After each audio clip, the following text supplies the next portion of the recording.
how did this happen? So if you follow me on Instagram, you will have already seen that over the weekend I was taken out in a crash during a race.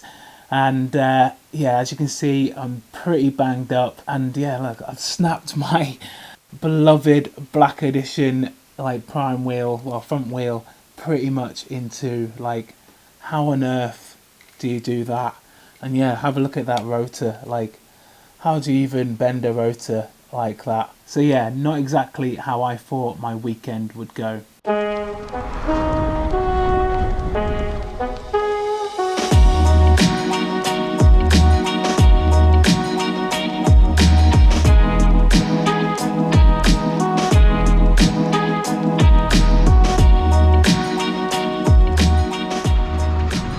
Someone's not had a good day, have they? Bloody hell, I hope my day goes better than that. Definitely do not want to be ending up on my side. Bloody hell, how did that even happen? Like, really? Like, this is like a residential road. How are you flipping a van on a residential road? Who knows? Well, yeah, whatever. I need to pay attention myself.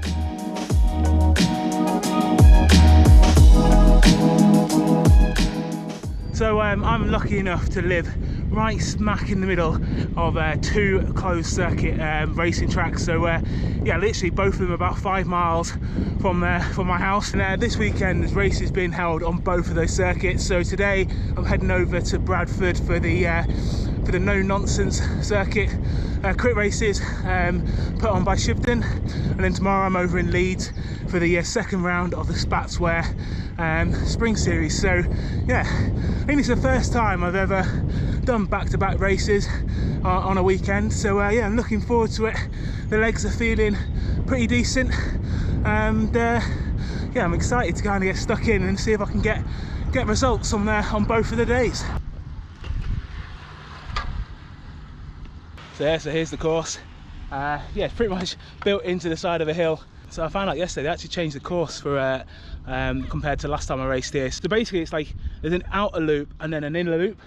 And last time I was here, on the far end, you cut in from the outer loop into the inner loop, did most of that, like 3/4 of that, then cut back out onto the outer loop and up this hill.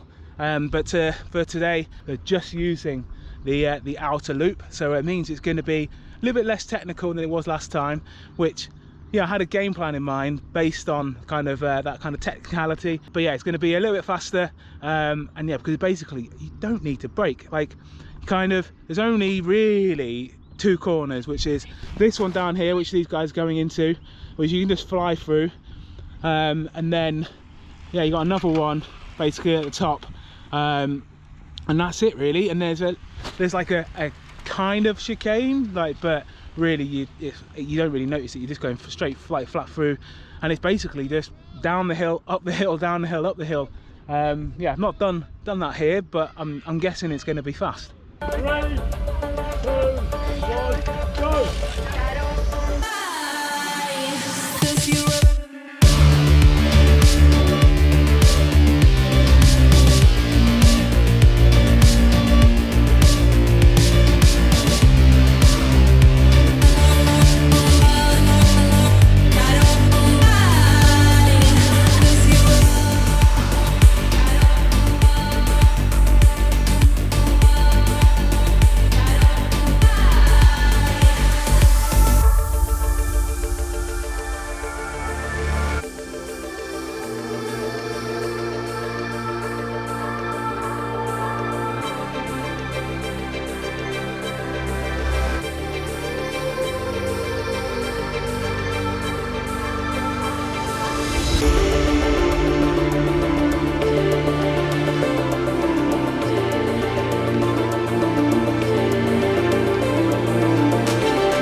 things didn't quite go to plan.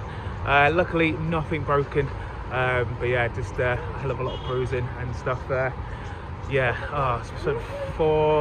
it's about 4 hours in A&E, but yeah, got an x-ray and stuff, and yeah, the doctor seems to think that nothing's broken. So yeah, it's gonna be a few days, maybe weeks off the bike, and then yeah, but I'll be back stronger. And yeah, so yeah, it's a day after the accident, and yeah, I'm back at another hospital. So overnight, my hip started to hurt so much, like I could barely walk. Rang my sister, who's a physiotherapist, and yeah, she came in there, checked me over this morning, and she suspects potentially that I might have fractured my hip, or one of the bones around my hip. So yeah, back at A&E to come and get another scan, and hopefully I should be fine. But yeah, it's just a precaution. But yeah, hopefully it's nothing broken, and I should be fine. And yeah, it's just a bit painful. Unfortunately, it wasn't the news that I was looking for. After an x-ray and a CT scan, I actually found out that I have a small fracture to my pelvis. But luckily, the senior consultant didn't feel that he needed to operate. And as I was able to kind of walk around this even though it was painful, they've let me go home with just with a crutch. Yes, I haven't got to stay in hospital until it's mended.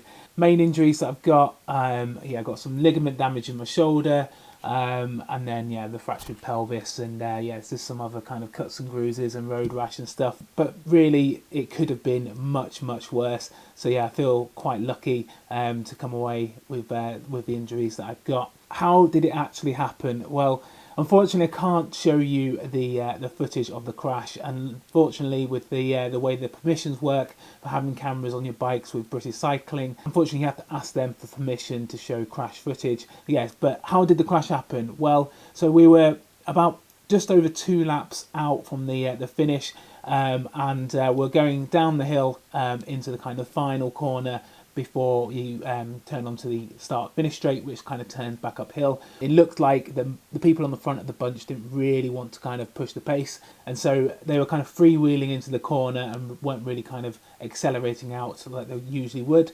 And then as we got into the corner, I went to go and kind of turn in, and it seemed that someone from behind me had moved down my inside and was still moving with some speed and hit me with their kind of like their hood onto my thigh, and kind of they went down, and they pushed me across the track, and I clipped a wheel in front of me, flipped over sideways and landed directly on my shoulder. Unfortunately, it looked like the guy who hit me wasn't quite paying attention. You can see on my rear camera he's looking down at his bike computer, and then by the time he looks back up again, he's pretty much next to me.